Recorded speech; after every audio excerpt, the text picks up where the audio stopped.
10ನೇ ತರಗತಿಯ ಎಲ್ಲಾ ಮಕ್ಕಳಿಗೂ ಇಂದಿನ ಕನ್ನಡ ಪಾಠಕ್ಕೆ ಸ್ವಾಗತ. ಇಂದಿನ ಕನ್ನಡ ಪಾಠ ವಚನಗಳು. ಮಕ್ಕಳೇ, ನಿಮ್ಗೆಲ್ಲ ಗೊತ್ತೇ ಇದೆ, 8ನೇ ಕ್ಲಾಸ್ ಅಲ್ಲಿ ನಾವು ವಚನಗಳು ಪದ್ಯವನ್ನ ಭಾಗ 1 ಅಂದ್ರೆ ಫಸ್ಟ್ ಸ್ಟ್ಯಾಂಡರ್ಡ್ ಅನ್ನ ತಿಳ್ಕೊಂಡಿದ್ದು. ಇವತ್ತು ನಾವು ಭಾಗ 2 ಬಗ್ಗೆ ತಿಳ್ಕೊಳ್ಳೋಣ. ಈ ವಚನಗಳನ್ನ ಬರೆದಿರೋರು ಅಕ್ಕ ಮಹಾದೇವಿ. ನಿಮ್ಗೆ ಹೇಳಿದೀನಿ, ಅಕ್ಕ ಮಹಾದೇವಿಯ ಕಾಲ 11ನೇ ಶತಮಾನದ ಪೂರ್ವಾರ್ಧ ಮತ್ತು 12ನೇ ಶತಮಾನ. ಈಕೆ ಹುಟ್ಟಿದ್ದು ಶಿವಮೊಗ್ಗ ಜಿಲ್ಲೆಯ ಉಡುತಡಿ ಎನ್ನುವ ಗ್ರಾಮದಲ್ಲಿ. ಈಕೆ ಮೊದಲಿನಿಂದಲೂ ವೈರಾಗ್ಯ ನಿಧಿಯಾಗಿದ್ದು ಚನ್ನಮಲ್ಲಿಕಾರ್ಜುನನ ಪರಮ ಭಕ್ತಿಯಾಗಿದ್ದು. ಏನಂದ್ರೆ ಆಕೆ ಚನ್ನಮಲ್ಲಿಕಾರ್ಜುನನ ತನ್ನ ಗಂಡ ಅಂತ ಅನ್ಕೊಂಡಿದ್ದು. ಮುಂದೆ ಆಕೆ ಸಂಸಾರ ಜೀವನವನ್ನು ತ್ಯಜಿಸಿ ಅನುಭವ ಮಂಟಪವನ್ನು ಸೇರಿಕೊಂಡು ಚನ್ನಮಲ್ಲಿಕಾರ್ಜುನ ಅಂತ ಅಂಕಿತ ನಾಮದಿಂದ ಪ್ರಸಿದ್ಧಿಯನ್ನ ಪಡೆಯುತ್ತಾಳೆ. ಮಕ್ಕಳೇ, ಆಕೆಯ ವಚನಗಳ ಅಂಕಿತ ಚನ್ನಮಲ್ಲಿಕಾರ್ಜುನ. 10ನೇ ತರಗತಿಯ ಮಕ್ಕಳಿಗೆ ಕೇಳ್ತಾರೆ ಕ್ವಶನ್, ಅಕ್ಕ ಮಹಾದೇವಿಯ ವಚನಗಳ ಅಂಕಿತ ಯಾವುದು ಅಂತ. ಅಕ್ಕ ಮಹಾದೇವಿಯ ವಚನಗಳ ಅಂಕಿತ ಚನ್ನಮಲ್ಲಿಕಾರ್ಜುನ. ಈಕೆ ಅನುಭವ ಮಂಟಪವನ್ನ ಸೇರ್ಕೊಂಡ ಮೇಲೆ ಅಲ್ಲಿ ಅನೇಕ ಶಿವಚರಣರ ಜೊತೆ ವಚನಗಳನ್ನ ರಚನೆ ಮಾಡ್ತಾಳೆ. ಅಲ್ಲಿ ಅನೇಕ ಶಿವಚರಣರು ಅನುಭವ ಮಂಟಪದಲ್ಲಿ ಒಂದ್ ಕಡೆ ಸೇರ್ಕೊಳ್ತಾ ಇರ್ತಾರೆ. ಅಂತವರಲ್ಲಿ ಅಕ್ಕ ಮಹಾದೇವಿ ಮೊದಲಿಗಳು ಅಂತ ನಾವು ಹೇಳ್ಬೋದು. ವಚನಗಳು ಭಾಗ 2 ನೋಡ್ಕೊಳ್ಳಿ ಮಕ್ಕಳೇ, ಎಲ್ಲ ಟೆಕ್ಸ್ಟ್ ಬುಕ್ ನೋಡ್ಕೊಳ್ಳಿ. ಅರಿಯದವರೊಡನೆ ಸಂಗಮ ಮಾಡಿದಳೆ ಕಲ್ಲ ಹೊಯ್ದು ಕಿಡಿಯ ತೆಗೆದುಕೊಂಬಂತೆ, ಬಲ್ಲವರೊಡನೆ ಸಂಗಮ ಮಾಡಿದಳೆ ಮೊಸರ ಹೊಸೆದು ಬೆಣ್ಣೆಯ ತೆಗೆದುಕೊಂಬಂತೆ, ಚನ್ನಮಲ್ಲಿಕಾರ್ಜುನಯ್ಯ ನಿಮ್ಮ ಶರಣರ ಸಂಗಮ ಮಾಡಿದಳೆ ಕರ್ಪೂರದ ಗಿರಿಯ ಉರಿಯ ಕೊಂಬಂತೆ, ಕರ್ಪೂರದ ಗಿರಿಯ ಉರಿಯ ಕೊಂಬಂತೆ. ಮಕ್ಕಳೇ, ಅಕ್ಕ ಮಹಾದೇವಿ ಈ ವಚನದಲ್ಲಿ ಜ್ಞಾನಿ ಮತ್ತು ಅಜ್ಞಾನಿಗಳ ಸಂಘದ ಬಗ್ಗೆ ಹೇಳೋದಕ್ಕೆ ಹೊರಟಿದ್ದಾಳೆ. ಅಂದ್ರೆ ಜ್ಞಾನಿಗಳ ಸಂಘವನ್ನ ಮಾಡಿದ್ರೆ ನಮ್ಮ ಜೀವನ ಯಾವ ತರ ಇರುತ್ತೆ, ಅಜ್ಞಾನಿಗಳ ಸಂಘವನ್ನ ಮಾಡಿದ್ರೆ ನಮ್ಮ ಜೀವನ ಯಾವ ತರ ಇರುತ್ತೆ, ಅದನ್ನ ತುಂಬಾ ಸವಿಸ್ತಾರವಾಗಿ ಸುಲಲಿತವಾಗಿ ಕಟ್ಟಿಕೊಡ್ತಾಳೆ ಅಕ್ಕ ಮಹಾದೇವಿ. ಅಕ್ಕ ಮಹಾದೇವಿ ಹೆಸರಿಗೆ ತಕ್ಕ ಹಾಗೆ ಅಕ್ಕ ಮಹಾದೇವಿ ಅಂತಾನೆ ಹೇಳ್ಬೋದು. ಯಾಕೆಂದ್ರೆ ಜೀವನದ ಅಷ್ಟು ಅನುಭವಗಳನ್ನ ತಮ್ಮ ವಚನಗಳಲ್ಲಿ ತುಂಬಿದಾಳೆ. ಯಾರು? ಅಕ್ಕ ಮಹಾದೇವಿ. ಅಕ್ಕ ಮಹಾದೇವಿಯ ಈ ವಚನಗಳಲ್ಲಿ ನಾವು ಕಾಣಬಹುದು ಜ್ಞಾನಿ ಮತ್ತು ಅಜ್ಞಾನಿಗಳ ಸಂಘದ ಬಗ್ಗೆ ಅಕ್ಕ ಮಹಾದೇವಿ ಏನಂತ ಹೇಳಿದ್ದಾಳೆ ಅಂತ. ಮಕ್ಕಳೇ, ಅರ್ಥ ಮಾಡ್ಕೊಳ್ಳಿ. ಸರ್ವಜ್ಞ ಕವಿ ಹೇಳ್ತಾರೆ, ವಿದ್ಯೆ ಇರುವವನ ಮುಖವು ಮುದ್ದು ಬರುವಂತಕ್ಕೂ ವಿದ್ಯೆ ಇಲ್ಲದವನ ಬರಿಮುಖವು ಹಾಳೂರ ಹದ್ದಿನಂತಕ್ಕೂ ಸರ್ವಜ್ಞ ಅಂತ. ಅಂದ್ರೆ ನಾವ್ ಯಾವ್ದಾದ್ರು ಗೆಳೆತನವನ್ನ ಮಾಡ್ಬೇಕಾದ್ರೆ ಜ್ಞಾನಿಗಳ ಒಳ್ಳೆಯವರ ಸಂಘವನ್ನ ಮಾಡ್ಬೇಕು. ಸಂಘ ಅಂದ್ರೆ ಸ್ನೇಹವನ್ನ ಮಾಡ್ಬೇಕು. ಆಗ ನಮ್ಮ ಜೀವನ ತುಂಬಾ ಚೆನ್ನಾಗಿರುತ್ತೆ. ಮಕ್ಕಳೇ, ನೀವು ಅಷ್ಟೇನೆ, ಯಾರಾದ್ರೂ ಗೆಳೆತನ ಮಾಡ್ಬೇಕಾದ್ರೆ ಅವ್ನ ಹಿಂದೆ ಮುಂದೆ ನೋಡ್ಕೊಂಡು ಅವನ ಮನಸ್ಸನ್ನ ಅರ್ಥ ಮಾಡ್ಕೊಂಡು ಅವನ ಜೊತೆ ತುಂಬಾ ಪಳಗಿ ಅವನ ಜೊತೆ ಫ್ರೆಂಡ್ಶಿಪ್ ಅನ್ನ ಮಾಡ್ಕೊಳ್ಬೇಕು. ಅದನ್ನೇ ಅಕ್ಕ ಮಹಾದೇವಿಗೆ ಹೇಳೋಕ್ ಕೊಟ್ಟಿರೋದು. ಯಾರ ಸಹವಾಸವನ್ನ ಮಾಡಿದ್ರೆ ಜೀವನ ಚೆನ್ನಾಗಿರುತ್ತೆ ಅಂತ. ಅರಿಯದವರೊಡನೆ ಸಂಗಮ ಮಾಡಿದಳೆ ಕಲ್ಲ ಹೊಯ್ದು ಕಿಡಿಯ ತೆಗೆದುಕೊಂಬಂತೆ, ಬಲ್ಲವರೊಡನೆ ಸಂಗಮ ಮಾಡಿದಳೆ ಮೊಸರ ಹೊಸೆದು ಬೆಣ್ಣೆಯ ತೆಗೆದುಕೊಂಬಂತೆ, ಚನ್ನಮಲ್ಲಿಕಾರ್ಜುನಯ್ಯ ನಿಮ್ಮ ಶರಣರ ಸಂಗಮ ಮಾಡಿದಳೆ ಕರ್ಪೂರದ ಗಿರಿಯ ನುಡಿಯ ಕೊಂಬಂತೆ. ನೋಡಿ ಎಷ್ಟು ಚೆನ್ನಾಗಿ ಹೇಳಿದಾಳೆ ಅಕ್ಕ ಮಹಾದೇವಿ. ಅರಿಯದವರೊಡನೆ ಸಂಗಮ ಮಾಡಿದಳೆ. ಅರಿಯದವರು ಅಂದ್ರೆ ನಮ್ಗೆ ಯಾರು ಗೊತ್ತಿಲ್ಲ, ಅವ್ರ ಜೊತೆ ನಾವೆಲ್ಲರೂ ಫಸ್ಟ್ ಆಗಿ ಮೊದಲನೇ ಸಾರಿ ಮಾತಾಡ್ಸ್ಬೇಕು ಅಂದ್ರೆ ತುಂಬಾ ಭಯ ಆಗುತ್ತೆ, ಕಷ್ಟ ಆಗುತ್ತೆ. ಆತರ ನಾವೇನಾದ್ರೂ ಅವ್ರ ಜೊತೆ ಸ್ನೇಹವನ್ನ ಬಯಸೋದಾದ್ರೆ ಕಲ್ಲ ಹೊಯ್ದು ಕಿಡಿಯ ತೆಗೆದುಕೊಂಬಂತೆ, 2 ಕಲ್ಲನ್ನ ತಗೊಂಡು ಹೊಡೆದು ಕಿಡಿ ಬರುತ್ತಲ್ಲ, ಅಷ್ಟು ಕಷ್ಟ. ನೋಡಿ ಅಕ್ಕ ಮಹಾದೇವಿ ಎಷ್ಟು ಚೆನ್ನಾಗಿ ಹೇಳ್ತಾಳೆ ನೋಡಿ. ಅರಿಯದವರೊಡನೆ ಸಂಗಮ ಮಾಡಿದರೆ ನಮ್ಗೆ ಯಾರು ಪರಿಚಯ ಇಲ್ಲ, ಅವ್ರ ಜೊತೆ ನಾವು ಸ್ನೇಹವನ್ನ ಮಾಡೋದಕ್ಕೆ ಅಂತ ಹೋದ್ರೆ ತುಂಬಾ ಕಷ್ಟ ಅಂತ ಅನ್ಸುತ್ತೆ. ಯಾಕೆಂದ್ರೆ ಅವ್ರು ಯಾರು ಅಂತ ಗೊತ್ತಿರೋದಿಲ್ವಲ್ಲ, ಅದಕ್ಕೋಸ್ಕರ. ಅಂದ್ರೆ ಅವರು ಅಜ್ಞಾನಿಗಳು ಅಂತ. ಅಜ್ಞಾನಿಗಳು ಅಂದ್ರೆ ಅವ್ರಿಗೇನೋ ಗೊತ್ತಿರೋಲ್ಲ, ಅಂತರ್ ಸಹವಾಸವನ್ನ ಮಾಡ್ಕೊಂಡು ಸುಮ್ಮನೆ ನಮ್ಮ ಸಮಯವನ್ನ ವ್ಯರ್ಥ ಮಾಡ್ಕೊಳ್ಬಾರ್ದು ಅನ್ನೋದು ಅಕ್ಕ ಮಹಾದೇವಿಯ ಅಭಿಮತ. ಅರಿಯದವರೊಡನೆ ಸಂಗಮ ಮಾಡಿದರೆ ಕಲ್ಲ ಹೊಯ್ದು ಕಿಡಿಯ ತೆಗೆದುಕೊಂಬಂತೆ. ಯಾರಾದ್ರೂ ಗೊತ್ತಿರೋದಿಲ್ಲ, ಅಜ್ಞಾನಿಗಳಾಗಿರ್ತಾರೆ, ಅವ್ರ ಸಹವಾಸವನ್ನ ಮಾಡೋದಕ್ಕೆ ಅಂತ ಹೋದ್ರೆ ನಮ್ಗೆ ತುಂಬಾ ಕಷ್ಟ. ಯಾವ ತರ ಕಷ್ಟ ಅನ್ಸುತ್ತಪ್ಪ ಅಂದ್ರೆ 2 ಕಲ್ಲನ್ನ ಹೊಡೆದು ಅದರಲ್ಲಿ ಬೆಂಕಿಯನ್ನ ತೆಗೆದುಕೊಂಡಂಗೆ ತುಂಬಾ ಕಷ್ಟ ಆಗುತ್ತೆ. ನೋಡಿ ಮುಂದೆ, ಬಲ್ಲವರೊಡನೆ ಸಂಗಮ ಮಾಡಿದಳೆ. ಬಲ್ಲವರು ಅಂದ್ರೆ ಜ್ಞಾನಿಗಳು. ಜ್ಞಾನಿಗಳು ಹೇಳ್ತಾರೆ ಮಕ್ಕಳು, ಒಂದು ಗಾದೆ ಮಾತಿದೆ, ತುಂಬಿದ ಕೂಡ ತುಳುಕೋದಿಲ್ಲ ಅಂತ. ಅದೇ ರೀತಿ ನಾವು ಅಂತವ್ರ ಸಹವಾಸವನ್ನ ಮಾಡಬೇಕು. ಜ್ಞಾನಿಗಳ ಸಹವಾಸವನ್ನ ಮಾಡಿದ್ರೆ ನಮ್ಮ ಜ್ಞಾನವನ್ನ ವೃದ್ಧಿ ಮಾಡ್ಕೊಳ್ಬಹುದು. ಬಲ್ಲವರೊಡನೆ ಸಂಗಮ ಮಾಡಿದಳೆ ಮೊಸರ ಹೊಸೆದು ಬೆಣ್ಣೆಯ ತೆಗೆದುಕೊಂಡಂತೆ. ಜ್ಞಾನಿಗಳ ಸಹವಾಸವನ್ನ ಮಾಡಿದ್ರೆ ಎಷ್ಟು ಈಸಿ ಅಂದ್ರೆ ಮೊಸರನ್ನ ಕಡೆದು ಬೆಣ್ಣೆಯ ತಗೊಂಡ್ಕೊಂಡಂಗೆ ತುಂಬಾ ಈಸಿ ಇರುತ್ತೆ. ಮಕ್ಕಳೇ, ನೀವು ಯಾವ ಸಹವಾಸ ಮಾಡ್ಬೇಕು ಆಗಿದ್ರೆ ಜ್ಞಾನಿಗಳ ಸಹವಾಸವನ್ನ ಮಾಡಬೇಕು. ಅವಾಗ ನಮ್ಮ ಜೀವನ ತುಂಬಾ ಚೆನ್ನಾಗಿರುತ್ತೆ. ಬಲ್ಲವರೊಡನೆ ಸಂಗಮ ಮಾಡಿದಡೆ ಮೊಸರ ಹೊಸೆದು ಬೆಣ್ಣೆ ತೆಗೆದುಕೊಂಡಂತೆ. ಯಾರು ಗೊತ್ತಿರ್ತಾರೆ ಜ್ಞಾನಿಗಳು, ಮತ್ತೆ ಯಾರ ಹತ್ರ ತುಂಬಾ ಜ್ಞಾನ ಇರುತ್ತೆ ಅಂತವ್ರ ಫ್ರೆಂಡ್ಶಿಪ್ ಅನ್ನ ಮಾಡ್ಬೇಕು ನೀವು.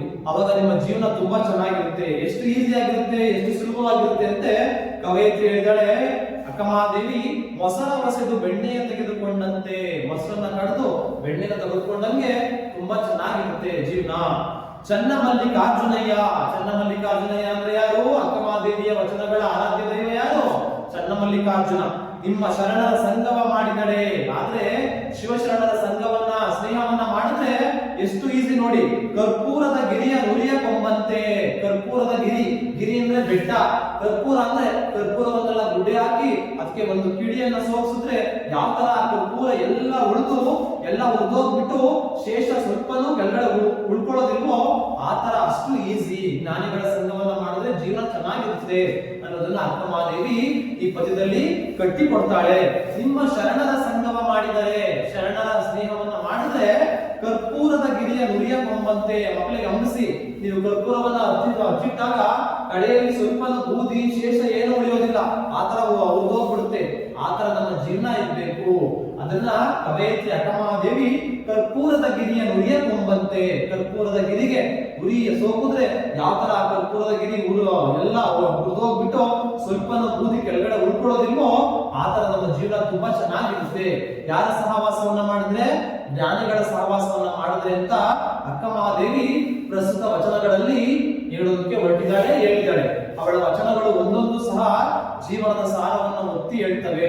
ಮಕ್ಕಳೇ, ನೀವು ಆದಷ್ಟು ವಚನಗಳ ಬಗ್ಗೆ ಜಾಸ್ತಿ ಕಾನ್ಸಂಟ್ರೇಟ್ ಮಾಡಬೇಕು. ಯಾಕೆಂದ್ರೆ ನೀವು ಬರೀ ಸ್ಕೂಲಿಗೆ ಬರೋದು ಕಲ್ತ್ಕೊಳ್ಳೋದು ಅಷ್ಟೇ ಅಲ್ಲ, ವಚನಗಳು ಒಂದೊಂದು ಸಹ ನಿಮ್ಮ ಜೀವನಕ್ಕೆ ಮಾದರಿಯಾಗಿರ್ತವೆ. ನೀವು ಎಷ್ಟು ವಚನಗಳನ್ನ ಓದ್ತಿರೋ ಅಷ್ಟು ನಿಮ್ಮ ಲೈಫ್ಗೆ ಅದು ತುಂಬಾ ಸಹಕಾರಿಯಾಗಿರ್ತವೆ. ಮಕ್ಕಳೇ, ಚೆನ್ನಾಗಿ ಅರ್ಥ ಮಾಡ್ಕೊಳ್ಳಿ. 10ನೇ ತರಗತಿ ವಿದ್ಯಾರ್ಥಿಗಳು ಸ್ವಲ್ಪ ಗಮನ ಇಟ್ಟು ಕೇಳಬೇಕು. ಯಾಕೆ ಅಂದ್ರೆ ಈ ಪಾಠದಲ್ಲಿ ನಿಮ್ಗೆ 2 ಮಾರ್ಕ್ಸ್ ಕ್ವಶನ್ ಕಂಪಲ್ಸರಿ ಇರುತ್ತೆ. ಮಕ್ಕಳೇ ಅರ್ಥ ಮಾಡ್ಕೊಳ್ಳಿ. ಹಸಿರು ಪಯಮಲ್ಲಿ ಸಂದರ್ಭ 3 ಮಾರ್ಕ್ಸ್ಗೆ ಒಂದು ಕಂಪಲ್ಸರಿ ಇರುತ್ತೆ. ಯಾವ ಪಾಠದಲ್ಲಿ ಎಷ್ಟು ಬರ್ತವೆ ಅಂತ ನೀಲಕ್ಷೆಯನ್ನ ನೋಡಿ ನೀವು ಓದಬೇಕಾಗುತ್ತೆ. ಸುಮ್ಮನೆ ಎಲ್ಲವನ್ನು ಓದೋದು ಸಹ ಅದು ವ್ಯರ್ಥ. ಒಂದ್ಸರಿ ಪಯಮನ್ನ ನೋಡ್ಕೊಳ್ಳಿ, ಮತ್ತೆ ಇನ್ನೊಂದ್ಸರಿ ಎಕ್ಸ್ಪ್ಲೇನ್ ಮಾಡ್ತೀನಿ. ಚಂದನವ ಕಡಿದು ಕೊರೆದು ತೇದೊಡೆ. ಚಂದನ ಅಂದ್ರೆ ಸ್ಯಾಂಡಲ್, ಶ್ರೀಗಂಧವನ್ನ ನೀವು ಕಡ್ಕೊಂಡು ಬಂದು ಅದು ಮನೆಯಿಂದ ತೇದು ಅದನ್ನ ತೇಯ್ತಾ ಇದ್ರೆ ಶ್ರೀಗಂಧದ ತನ್ನ ಸುವಾಸನೆಯನ್ನ ಹೊರಗಡೆ ಹೊರಡಿಸ್ತಾ ಇರುತ್ತೆ. ಅದು ಯಾವತ್ತೂ ನನಗೆ ನೋವಾಯ್ತು ಅಂತ ಅನ್ನಲ್ಲ. ಜೀವನದಲ್ಲಿ ಕಷ್ಟಗಳು ಬರ್ತಾವೆ, ಅವನ್ನೆಲ್ಲವನ್ನ ಜಯಿಸಬೇಕು. ಮೇಣದ ಬತ್ತಿ ಉರಿತಾ ಇದ್ರೆ ನನಗೆ ನೋವಾಗ್ತಿದೆ ಅಂದ್ರೆ ನಾವು ದೀಪವನ್ನ ನಾವು ಬೆಳಕನ್ನ ಪಡ್ಕೊಳ್ಳೋದಕ್ಕೆ ಹೇಗೆ ಸಾಧ್ಯ ಹೇಳಿ? ಅದೇ ರೀತಿ ಚಂದನವ ಕಡಿದು ಕೊರೆದು ತೇದೊಡೆ ನೊಂದನೆಂದು ಕಂಪ ಬಿಟ್ಟಿದ್ದೆ. ನಾವು ಶ್ರೀಗಂಧವನ್ನ ತಂದು ತೇಯ್ತಾ ಇದ್ರೆ ಅದು ಯಾವುದೇ ಕಾರಣಕ್ಕೂ ತನ್ನ ಕಂಪು ತನ್ನ ಸುವಾಸನೆಯನ್ನ ಬಿಡೋದಿಲ್ಲ. ತಂದು ಸುವರ್ಣವ ಕಡಿದೊರೆದಡೆ ಬೆಂದು ಕಳಂಕ ಹಿಡಿಯುತ್ತೆ. ಸುವರ್ಣ ಅಂದ್ರೆ ಚಿನ್ನ, ಚಿನ್ನವನ್ನ ಕಟ್ ಮಾಡಿ ಅದನ್ನ ಬಿಸಿ ಮಾಡಿ ಅಕ್ಕಸಾಲಿಗೆ ಏನ್ ಮಾಡ್ತಾನೆ, ತನಗೆ ಇಷ್ಟ ಬಂದಂತ ಆಕೃತಿಗಳನ್ನ ಕೊಟ್ಟು ಆಕಾರಗಳನ್ನ ಕೊಟ್ಟು ಅದನ್ನ ಓಲೆ ಸರ ಬಳೆಗಳಾಗಿ ರೆಡಿ ಮಾಡ್ತಾನೆ. ಆ ತರ ರೆಡಿ ಮಾಡ್ಬೇಕಾದ್ರೆ ಚಿನ್ನ ಯಾವತ್ತೂ ನನಗೆ ತುಂಬಾ ನೋವಾಗ್ತಾ ಇದೆ, ನನಗೆ ಆಗೋದಿಲ್ಲ ಅಂತ ಅನ್ನೋದಿಲ್ಲ. ಆ ತರ ಜೀವನ, ಮನುಷ್ಯ ಜೀವನನೇ ಆ ತರ. ಸಂದು ಸಂದನ್ನು ಕಡಿದು ಕಬ್ಬನ್ನು ತಂದು ಗಾಣದ ಲಿಕ್ಕಿ ಅರೆದಡೆ. ಕಬ್ಬನ್ನು ತಗೊಂಡು ಬಂದು ಕಟ್ ಮಾಡಿ ಗಾಣದಲ್ಲಿ ಇಕ್ಕಿ ಅರ್ದು ಏನ್ ಮಾಡ್ತಾನೆ, ನಮ್ಗೆ ಕುಡಿಯೋದಕ್ಕೆ ಒಳ್ಳೆ ಕಬ್ಬಿನ ಹಾಲನ್ನ ಕೊಡ್ತಾನೆ. ಅವಾಗ ಕಬ್ಬು ಹೇಳ್ತಾನೆ, ನಿಮ್ಗೆ ತುಂಬಾ ನೋವಾಗ್ತಾ ಇದೆ, ನನ್ ಗಾಣದಲ್ಲಿ ಇಕ್ಬೇಡ, ನನ್ ಅರಿಬೇಡ ಅಂತ.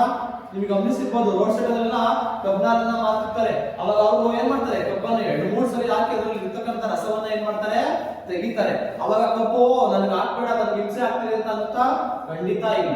ಜೀವನ ಅಂದ್ರೆ ಹಾಗೇನೆ, ಕಷ್ಟ ಸುಖಗಳು ಬರ್ತಾ ಇರ್ತವೆ, ಎಲ್ಲವನ್ನ ನೋಡ್ಕೊಂಡು ಮುಂದೆ ಹೋಗ್ತಾ ಇರ್ಬೇಕು. ನೀವು ಅನ್ಕೊಟ್ಟಿರ ಮಕ್ಕಳೇ, ಹೆಲ್ತ್ ತುಂಬಾ ಕಷ್ಟ, ನಾವ್ ಏನ್ ಮಾಡೋದು ಯಾವ ಕಷ್ಟನೂ ಇಲ್ಲ. ಆವತ್ತಿಂದ ಅವತ್ತು ಹೋಗ್ತಾ ಇದ್ರೆ ಎಲ್ಲ ಈಸಿ ಆಗುತ್ತೆ ಮಕ್ಕಳೇ. ಮುಂದೆ ನೋಡ್ಕೊಳ್ಳಿ.